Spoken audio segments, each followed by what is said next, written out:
I news వీక్షిస్తున్న ప్రేక్షకులకి అందరూ కూడా గుడ్ మార్నింగ్ అండి. తెలంగాణలో మరొకసారి పొలిటికల్ హీట్ పెరుగుతోంది. అసెంబ్లీ ఎలక్షన్స్ చూస్తాం, మరి లోక్సభ ఎలక్షన్స్ లో మరొకసారి చూస్తా ఉన్నాం. ఎట్టి పరిస్థితుల్లోనే మేమే గెలుస్తాం. ఏ పార్టీ అయినా సరే గెలవాలనే ధీమాతోనే ఉంటారు. అది అసెంబ్లీ అయినా పార్లమెంట్ ఎలక్షన్స్ అయినా ఏదైనా సరే. రాజ్యసభ రెండు సీట్లు ఒకరికి అధికార పార్టీకి, ఒకటి బీఆర్ఎస్ కంటున్నారు. అది కూడా ఎంతవరకు తెలియనటువంటి మీమాంస కొనసాగింది. దాని గురించి మాట్లాడున్నాం. ఇప్పుడు లోక్సభ ఎలక్షన్స్ లో ఏదైతే నిన్న కేసీఆర్ గజ్వెల్ ఎమ్మెల్యేగా ప్రమాణ స్వీకారం చేసిన తర్వాత పొలిటికల్ సినారియో మొత్తం మారినట్టుగా కనిపిస్తోంది. శ్రేణుల్లో కూడా కొత్త ఉత్సాహం, ఏదైతే గడప దాటపోతున్నారా అనే వారిని కూడా ఆపేటటువంటి ప్రయత్నాలు ఇవన్నీ కూడా కనిపిస్తున్నాయి. సో ఏ విధంగా ఉంటాయనుకోవచ్చు? సోనియా గాంధీ ఇక్కడికి వచ్చి పోటీ చేస్తే ఏ విధంగా ఉంటుంది, లేదంటే రాబోయే రోజుల్లో తెలంగాణ పాలిటిక్స్ మరొకసారి ఏ విధంగా ఉంటాయనుకోవచ్చు? అంటే తెలంగాణ రాష్ట్ర అసెంబ్లీకి జరిగిన ఎన్నికల నుంచి ఆ ఫలితాల యొక్క ఆ ప్రభావం నుంచి ప్రజలు ఇంకా మరుపు రాకముందే మళ్ళీ పార్లమెంట్ ఎన్నికలు ముంచుకొచ్చినాయి.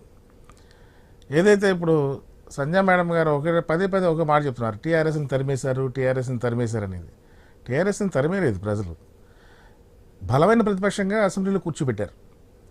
39% ఆఫ్ ఓటింగ్ కాంగ్రెస్ పార్టీకి వస్తే 37% టీఆర్ఎస్కి వచ్చినాయి. అంటే డిఫరెన్స్ 2% ఉంది అక్కడ ఉంది. అంటే దాదాపు 39 మంది ఎమ్మెల్యేలు అసెంబ్లీలో ఉన్నారు, టీఆర్ఎస్ ఎమ్మెల్యేలు. కాబట్టి బలమైన ప్రతిపక్షంగా పోరాడాల్సిన బాధ్యత వాళ్ళ మీద ఉంది. ప్రజలు ఇచ్చిన బాధ్యత నెరవేర్చాల్సిన బాధ్యత కూడా టీఆర్ఎస్ పార్టీకి ఉంది.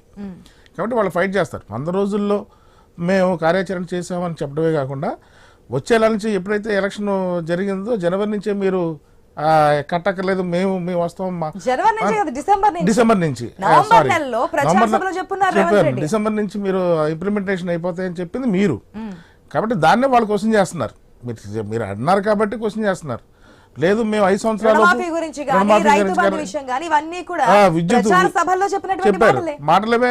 మీరు కనుక మేము 5 సంవత్సరాల్లో ఎప్పుడైనా చేస్తాం, మేము వచ్చిన హామీలు ఎప్పుడైనా నెరవేరుస్తాం అనుకున్నప్పుడు వాళ్ళు కూడా మాట్లాడే అవకాశం ఉండేది కాదు. కాబట్టి అవకాశం మనం ఇచ్చాం కాబట్టి వాళ్ళు క్వశ్చన్ చేసే పరిస్థితి వచ్చింది ఈ రోజున. అదేవిధంగా కేసీఆర్ గారు ఏదైతే అందరూ ఊహించినట్టుగా కేసీఆర్ గారు ఇక రాజకీయంగా ఆయన రిటైర్మెంట్ తీసుకుని కేటీఆర్ గారికి పార్టీ బాధ్యతలతో పాటు లెజిస్లేటివ్ బాధ్యతలు కూడా అప్పచెప్తారేమో, ఇక వారు ఇక విశ్రాంతిలోకి వెళ్తారేమో అనుకున్న తరుణంలో ఆయన ఖచ్చితంగా బాధ్యతలు చేపడతాం. ముఖ్యమంత్రిగా 10 ఏళ్ళు తన బాధ్యతలు నిర్వహించడమే కాకుండా ప్రతిపక్ష నాయకుడిగా ఈ రోజున మరో ముఖ్యమైన పాత్ర వహించడానికి ఈరోజు అసెంబ్లీలో గడుపెడతం జరిగింది. ఇది ఖచ్చితంగా టీఆర్ఎస్ పార్టీ శ్రేణులకి ఉత్తేజం కాదు, పార్టీ కూడా ఈయన ప్రభావం చాలా ఇదిగా ఉంటుంది. ఇది ఒక నూతన ఉత్తేజాన్ని మళ్ళీ ఒక జవసత్వాలు మళ్ళీ పార్టీకి ఇచ్చినట్టు ఆయన రావడం.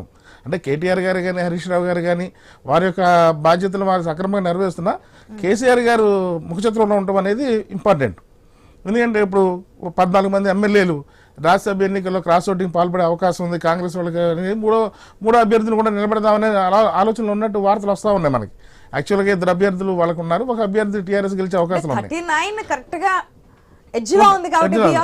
అంటే మనకి యాక్చువల్గా మనకు గణాంకాల ప్రకారం 31 మంది ఎమ్మెల్యేలు ఉంటే ఒక రాజ్యసభ మెంబర్ రావచ్చు.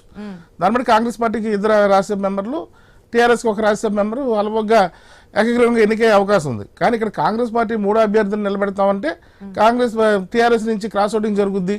కాబట్టి 3 అభ్యర్థులు మనం నిలబెడదామన్న ఆలోచనలో ఉన్నట్టు ఏదైతే రాజ్యసభ ఎన్నికల ప్రభావం రాబోయే లోక్సభ ఎన్నికల్లో కూడా ఉండాలి, టీఆర్ఎస్ని దెబ్బతీయాలి, బీఆర్ఎస్ని దెబ్బతీయాలన్న ఒక వ్యూహంలో కాంగ్రెస్ పార్టీ ఉన్నట్టు వార్తలు వస్తూ ఉన్నాయి.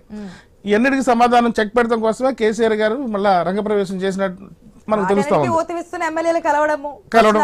ఎందుకంటే ఆయన తెర ముందుకు వచ్చి నాయకత్వం తీసుకున్నప్పుడు ఆయన చూసిన బీఆర్ఎస్ ఎమ్మెల్యేలు ఎవరు కూడా క్రాస్ ఓటింగ్ అనేది పార్టీ మారే అవకాశం ఉన్న అభిప్రాయాలు ఏమైనా ఉన్నా కూడా అది వెనక్కి తగ్గే అవకాశం ఉంటుంది అనేది బీఆర్ఎస్ యొక్క వ్యూహ రచనలో భాగంగా ఈరోజు కేసీఆర్ గారు రంగంలోకి రావడం జరిగింది. రేపు లాస్ట్ టైం మనకు 2019 ఎన్నికల్లో చూస్తే మనకి ఆ సీట్ల విషయం మనకు తెలుస్తూనే ఉంది.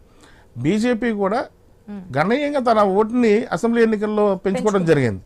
అలాగే అయోధ్య రాముని ఏదైతే ప్రాణప్రతిష్ఠ జరిగిన తర్వాత దేశవ్యాప్తంగా కూడా బీజేపీకి అనుకూల పవనాలు బలంగా వేస్తూ ఉన్నాయి.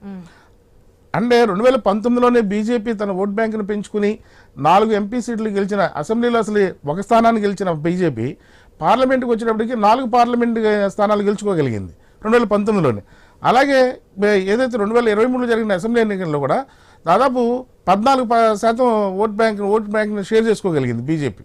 దాదాపు 8 మంది ఎమ్మెల్యేలు అసెంబ్లీలోకి రావడం జరిగింది. ఎమ్మెల్యేలు అని చెప్పి చూస్తున్నా కానీ మెయిన్ లీడర్స్ అసలు ఓడిపోతారు. అదే, ఇప్పుడు ఆ మెయిన్ లీడర్స్ లీడర్స్ ఓడిపోయారు. ఇప్పుడు ఏదైతే వాళ్ళు పార్లమెంట్ సభ్యులుగా ఉన్నారు వాళ్ళ అసెంబ్లీకి నిలబడటం జరిగింది కాదు, మళ్ళా వాళ్ళ పోరాసులు మళ్ళా పార్లమెంట్ సభ్యులు కానీ ఈ రోజు వాళ్ళు మళ్ళా తిరిగి పోటీ చేసే పరిస్థితి ఉంది.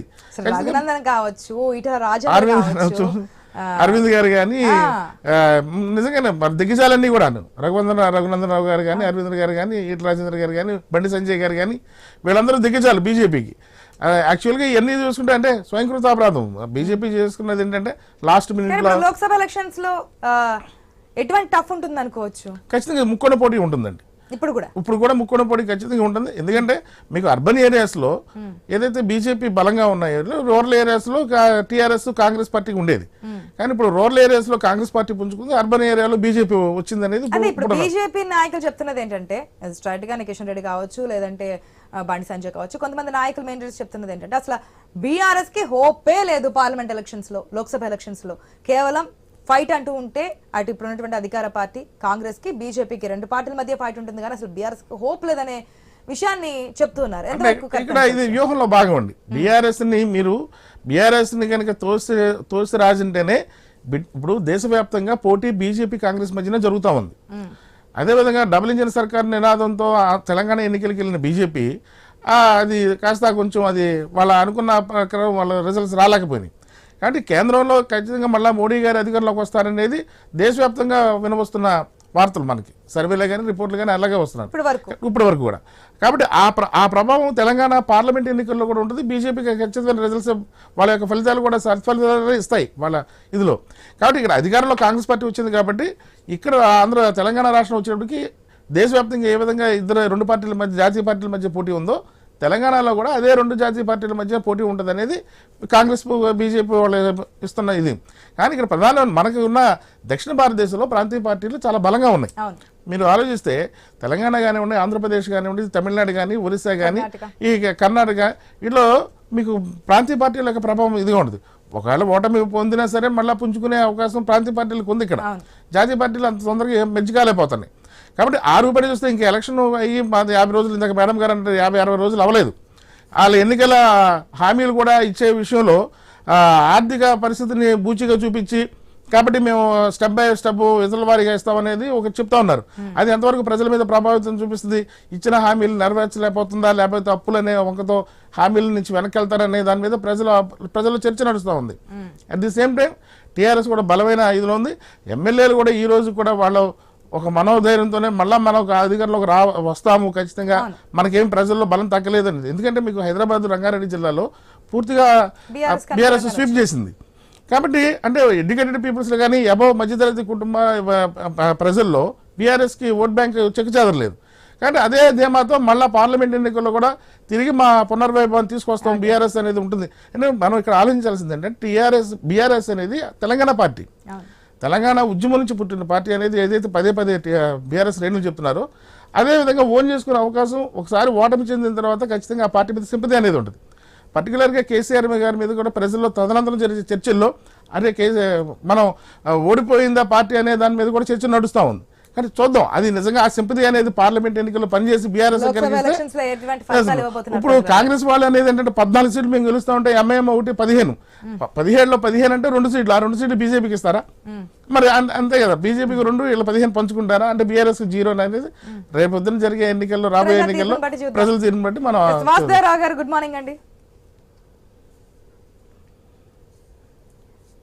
మిషన్ 90 అసెంబ్లీ ఎలక్షన్స్ లో బీజేపీ తీసుకున్నటువంటి నిర్ణయాలు మిషన్ 90 అని కానీ లేదంటే చాలా